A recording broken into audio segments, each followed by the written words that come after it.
Hi, my name is Minji, and I am a junior at Marian High School. And I was working on an aspect of dark matter, pico dark matter experiment. Before I get into what I actually did with my project, I will be explaining what dark matter is and how dark matter is detected. So dark matter is a matter that takes up to 85% in the universe's mass. And it was originally detected by its gravitational effect on other ordinary matters in the universe. So in this case, the galaxies in the galaxy cluster was moving too fast to be held by their own atom's mass. So when they collided, the red one in the red is their atoms, and the one in the blue is the rest of their mass that they had. And as you can see here, the atoms and the mass are separated, and this shows that the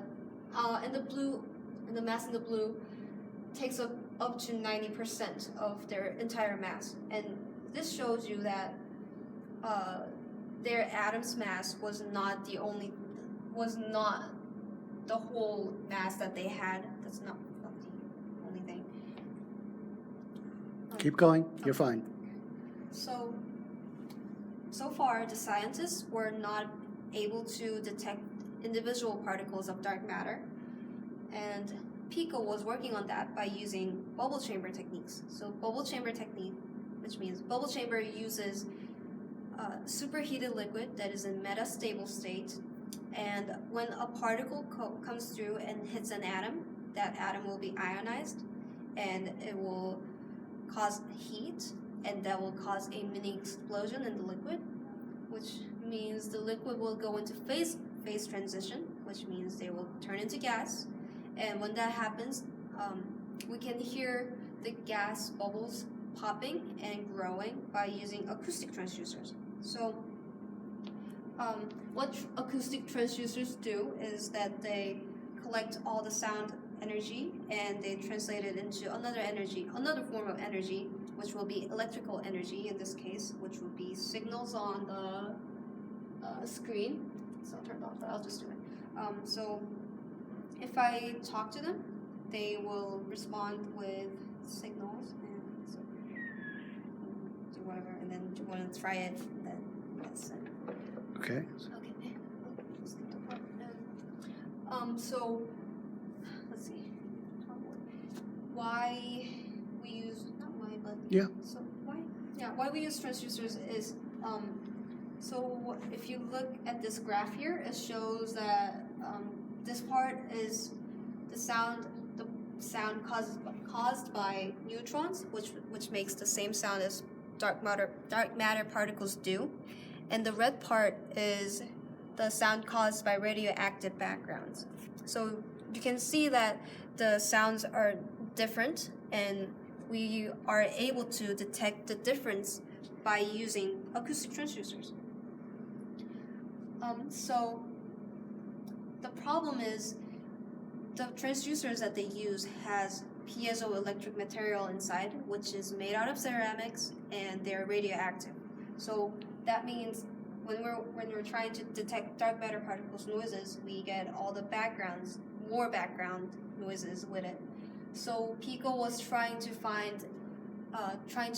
enhance the sensitivity of the acoustic transducers without using more transducers in their experiment.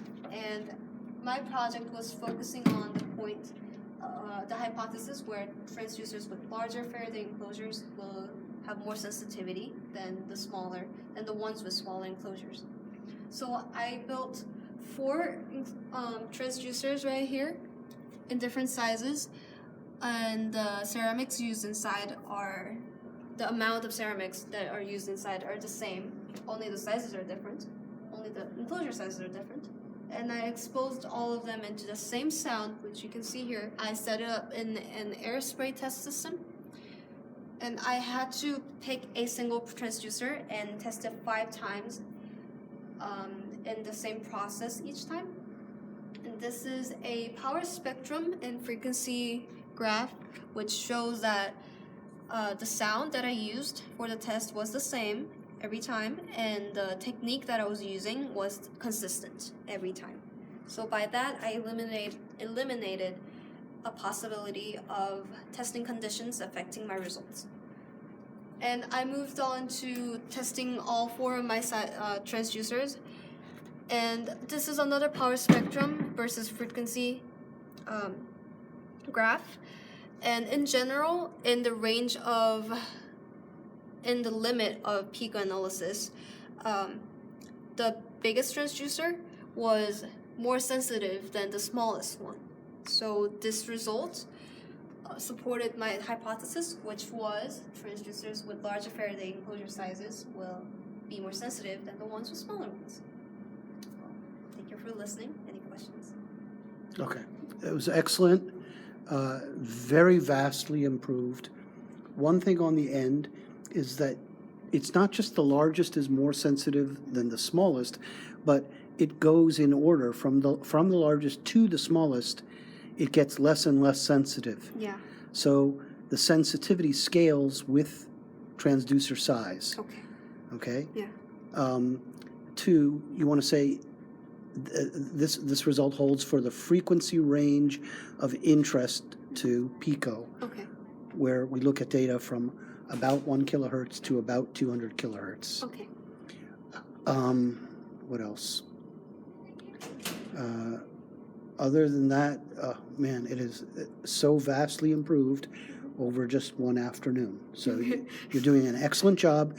If you practice it, what you should do is go home and give this talk over and over again to, a blank wall. Okay. But what you do is you don't just read this and think. You pretend someone's there and you say it, but you can say it so quietly that no one can hear you. But the act of doing that is going to help you have more and more practice at this.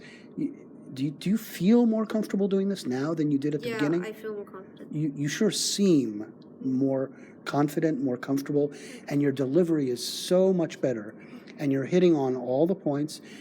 There's still a place or two where you have a hiccup. Yeah. That's always the way it's going to be. You can't let that throw you. Okay. Okay, so if you make a mistake and you say something really terribly wrong, you correct. You say, oops, what I meant is blah, and then just go on. Okay. Or if it's something small, just ignore it and keep going on, okay? Don't let a mistake throw you. Everybody makes them when they're talking.